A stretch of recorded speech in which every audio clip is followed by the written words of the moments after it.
ஹalleluya, தேவனுக்கு ஸ்தோத்திரம். Good morning. பொழுது விடிஞ்சிருச்சுங்க. ஏசாண்டவருடைய வார்த்தைகளோடு நம்முடைய வாழ்க்கையில ஒவ்வொரு நாளையும் நம்ம தொடங்கும் போது நாள் முழுவதும் அவருடைய கிருபையை பெற்றுக்கொள்ள முடியும். தேவனின் துணை நமக்கு இருக்கும். ஒரு சிறிய ஜெபத்தோடு இன்றைய வசன தியானம். பரிசுத்தரே உமக்கு நன்றியப்பா. ஒவ்வொரு நாளும் இவ்விதமாக ஜெபத்தின் முக்கியத்துவங்களை நாங்கள் தியானிக்கையிலே ஆண்டவரே,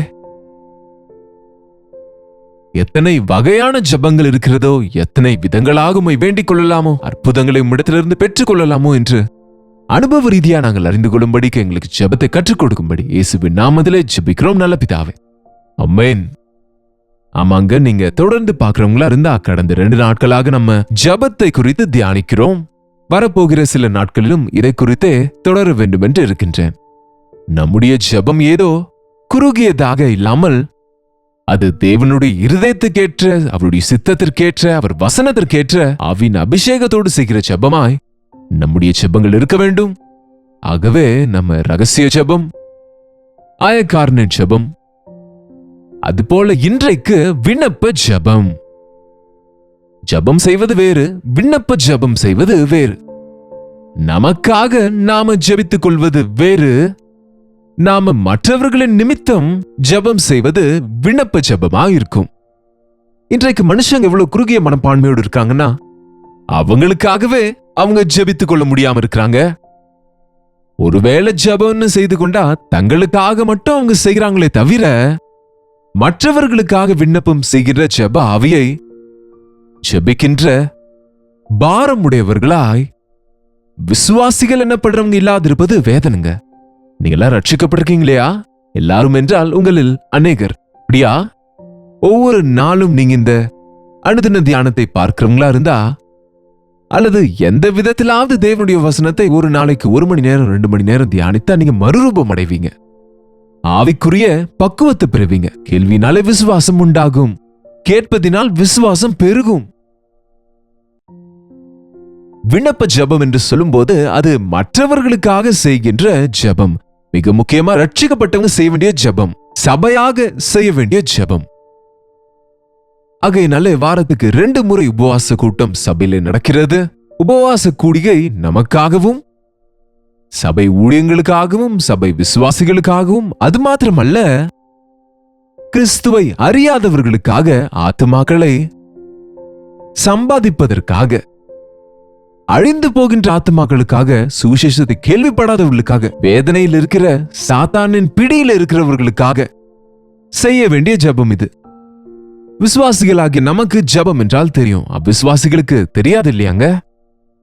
ரட்சிக்கப்பட்ட நீ ஜெபித்தால் பரலோகத்துல அது கேட்கப்படும். ஆனால் சுத்த இருதயம் இல்லாம ஜெபித்தா அது கேட்கப்படாது இல்லையாங்க? முதல்ல ஏசாண்டவரை குறித்து அறியாதவங்க எப்படி அவருடைய நாமத்துல ஜெபிக்க முடியும்? ஆகவே இயேசுவை அறியாதவர்களுக்காக, சாத்தானின் கையில நசுக்கப்படுகிறவர்களுக்காக ஆண்டவரை அறிந்து நம்ம ஜெபிக்க வேண்டும். என் குடும்பத்துல நான் மட்டும்தான் ரட்சிக்கப்பட்டிருக்கேன்னு அநேகர் சொல்வதை கேட்டிருக்கிறேன். அப்போ உங்க வீட்டாருக்காக நீங்க ஜெபிக்கிறீங்களா? அல்லது நீங்களே சொல்றீங்களா, என் கணவர் மாற மாட்டாரு, என் மக மாற மாட்டான், என் பிள்ளை மாற மாட்டாங்க, என் மருமக மாறவே மாட்டா என்று சொல்லும் விதத்துல நம்ம இருக்கக்கூடாது. ஆமாங்க, எந்த மனிதனும் இன்னொரு மனிதனை மாற்ற முடியாது. நாமளே மாறிவிடலாம் என்று நினைத்தாலும் மாற முடியாது. அதனால தானங்க ஆண்டவர் தேவை. பரிசுத்த ஆவியானவர் தம்முடைய காரியத்தை செய்யும் போது எப்படிப்பட்டவனா இருந்தாலும் மாற்றம் அடைவான் என்பது நம்ம விசுவாசம். ஆகவே அப்படிப்பட்டவர்களுக்காக நம்ம விண்ணப்பம் செய்ய வேண்டும். இயேசு கிறிஸ்து இரவெல்லாம் ஜெபிப்பார் என்றால் அவர் ஜெபத்தில் இருக்கிற கருத்து என்னவா இருந்திருக்கும் நினைக்கிறீங்க?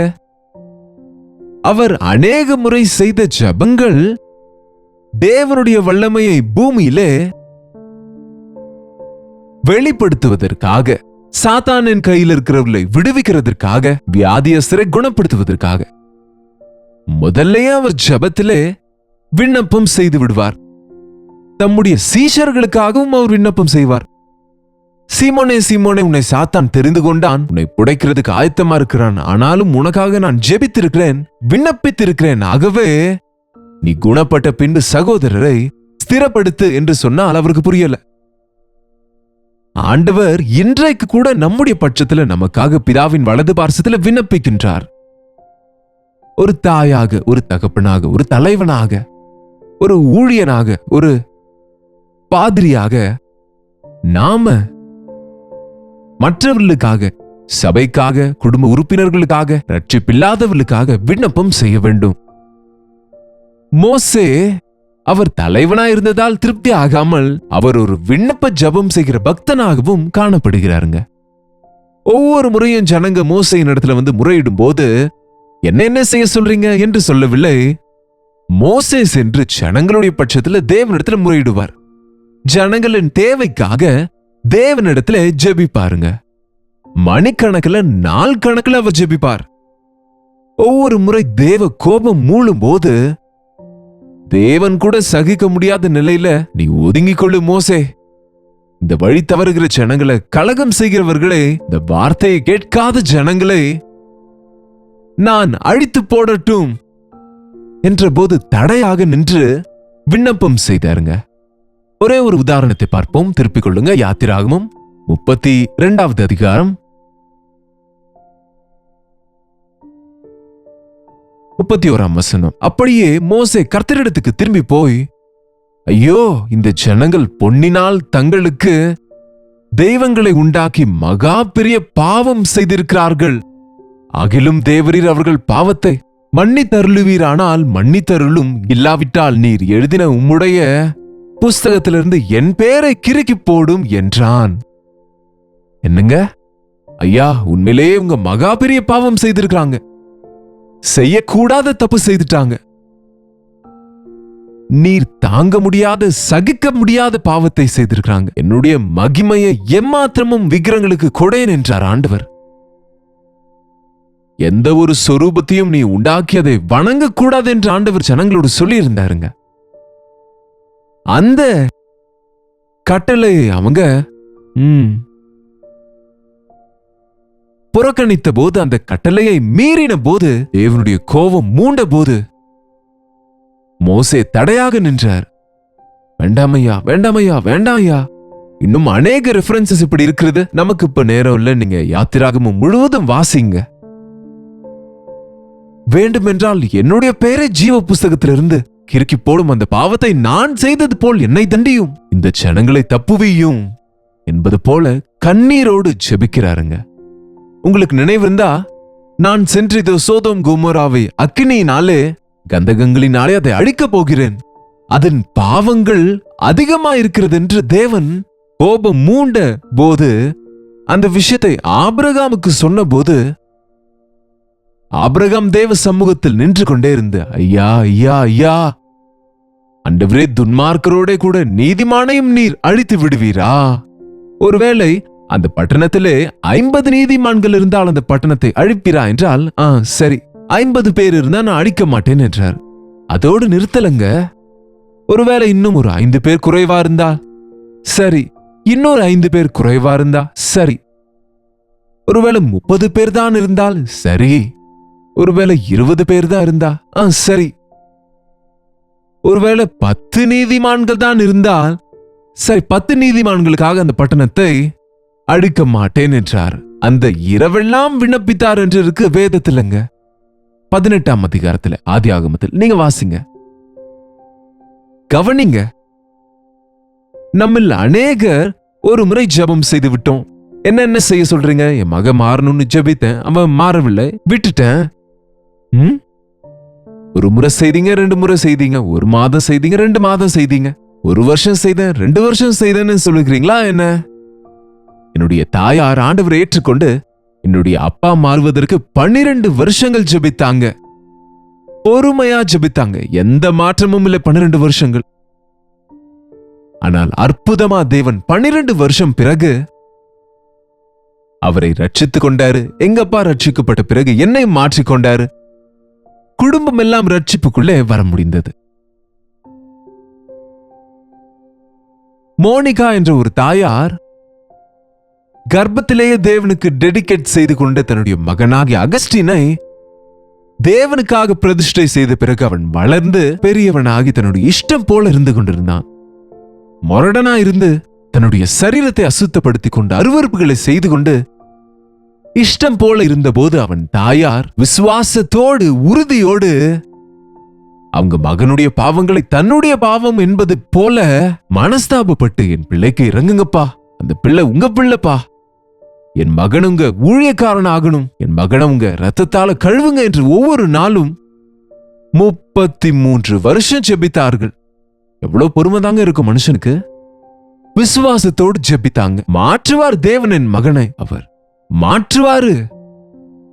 33 வருஷ ஜெபத்திற்கு பிறகு விபச்சாரனாய், சூதாடுகிறவனாய், மோசம் செய்கிறவனாய், எதிர்க்கிறவனாய் இருந்த அகஸ்டினை அற்புதமாய் தேவன் மாற்றினார். ஆதி சபையிலே அவர் செயின்ட் அகஸ்டின் என்று அழைக்கப்படும்படி பரிசுத்தராய் பெரிய ஊழியத்தை செய்தாருங்க. தேவனுடைய சாயலில் மாற்றப்பட்டு அநேகரை மாற்றினாருங்க. உன்னுடைய விண்ணப்ப ஜெபத்துக்கு நிச்சயமாக பதில் கிடைக்கும். ஆனால் விண்ணப்ப ஜெபம் என்பதை ஒரு ஷார்ட் பிரேயராகவோ ஒரு நாள் ஜெபித்து விட்டு போதும் நினைத்தா அது புத்தியினுங்க. ஜார்ஜ் முல்லர் என்ற பக்தர் கடினமாகி தேவனுக்கு விரோதமா இருக்கிற அநேகருக்காக ஜெபித்துக் கொண்டிருந்தார். அவரிடத்துல ஒரு பெரிய லிஸ்டே இருக்குங்க. அந்த பெயர்கள் எல்லாம் வைத்துக் கொண்டு ஒவ்வொருவருக்காகவும் அவங்க கட்டுகளிலிருந்து விடுவிக்கப்படும்படி, அவங்களுடைய மனக்கண்கள் திறக்கப்படும்படியாக, அவங்க முரட்டாட்டம் செய்வதிலிருந்து மாற்றப்படும்படி, அவங்க கிறிஸ்துவை அங்கீகரிக்கும்படிக்கு, அவங்க கெட்ட பழக்கங்களிலிருந்து விடுதலை ஆகும்படி, பாவங்களிலிருந்து விடுதலை பெறும்படிக்கு ஒவ்வொருவரும் பெயர் வைத்து மணிக்கணக்கில் அவரே அந்த நபர் என்பது போல், அவரே சூதாடுபவர் என்பது போல், அவரே திருடன் என்பது போல் அவங்க தவறுகளுக்காக அவர் மனஸ்தாபப்பட்டு அவர் அறிக்கை செய்து ஜெபித்துக் கொண்டிருப்பார். அதுதான் விண்ணப்ப ஜெபம். சில ஜெபங்களுக்கு அவருக்கு 60 வருஷங்களுக்கு பிறகு பதில் வந்தாங்க என்றால் 60 வருஷம் அவர் ஜெபித்திருக்கிறார்.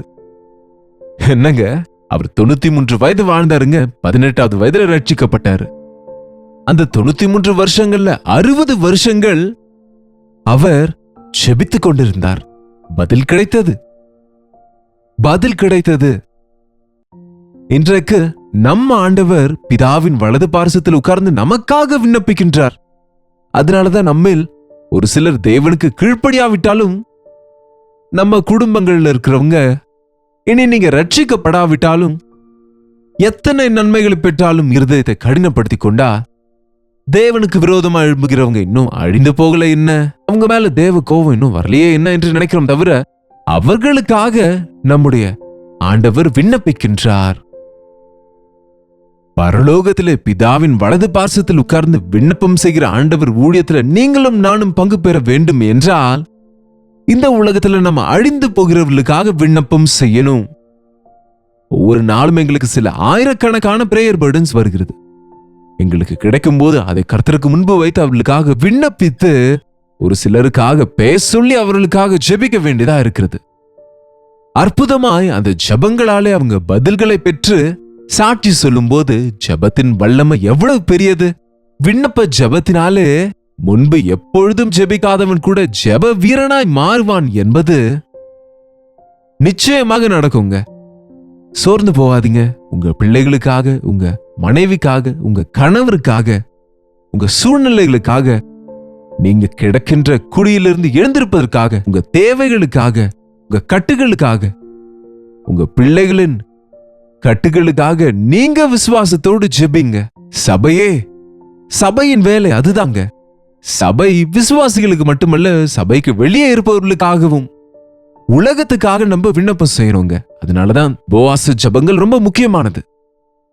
வாங்க ஒரு சிறிய ஜெபத்தை செய்வோம். விண்ணப்ப ஜெபத்தை நாம கற்றுக்கொள்ளுவோம். பரிசுத்தரே, அன்புள்ள ஆண்டவரே, எங்கள் ஜெபங்கள் குறுகிய மனப்பான்மையுடையதா இராமல் எங்களுக்காகவே ஜெபித்துக் கொள்ளுகிற சுயநல ஜெபங்களாக இல்லாமல் அநேகருக்காக விண்ணப்பம் செய்கிற விசாலமான இருதயத்தை எங்களுக்கு கொடுங்கப்பா. கர்த்தருக்கு நினைவுபடுத்துகிறவர்களே, விண்ணப்பம் செய்யுங்கள், ஓய்ந்திருக்காதிருங்கள். கர்த்தர் பதில் கொடுக்கும் வரைக்கும் அவரை ஓய்ந்திருக்க விடாதிருங்கள் என்பது போல உம்முடைய பாத தண்டையிலே மணிக்கணக்கிலே, நாள் கணக்கிலே, வருஷ கணக்கிலே பதில் கிடைக்கும் வரைக்கும் விடாமல் செய்கின்ற விசுவாசத்தோடு செய்கிற விண்ணப்ப ஜெபங்களை எங்களுக்கு கற்றுக் கொடுக்கும்படியாக இயேசுவின் நாமத்தில் ஜெபிக்கிறோம் பிதாவே, ஆமென்.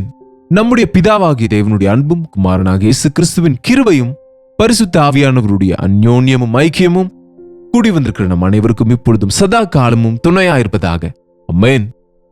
தேவனுக்கு ஸ்தோத்திரம். உங்களுடைய ஜெப விண்ணப்பங்களை பாருங்களை எங்களுக்கு தெரியப்படுத்த விரும்பினால் 8939801234க்கு டெக்ஸ்ட் அல்லது வாய்ஸ் மெசேஜ் மூலம் வாட்ஸ்அப்ல அனுப்புங்க.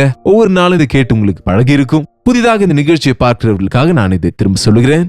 உங்களுக்காக நாங்க ஜெபிக்கிறோம், நீங்களும் ஜெபிங்க. Doctor Jayapal YouTube channel like பண்ண, ஷேர் பண்ண மறக்காதீங்க. உங்களுக்கு இந்த நிகழ்ச்சி ஆசீர்வாதமாக இருக்கும் என்றால் நீங்க இப்போதே இந்த நிகழ்ச்சி யாருக்காவது பகிர்ந்து கொள்ளுங்க. கர்த்தருக்கு சித்தமானால் நாளைக்கும் இதே அனுதின தியான நிகழ்ச்சியில் கர்த்தருடைய வார்த்தையோடு உங்களை சந்திக்கிறேன். ஒரு கர்த்தருடைய கிருபை உங்களுக்கு துணையா இருப்பதாக.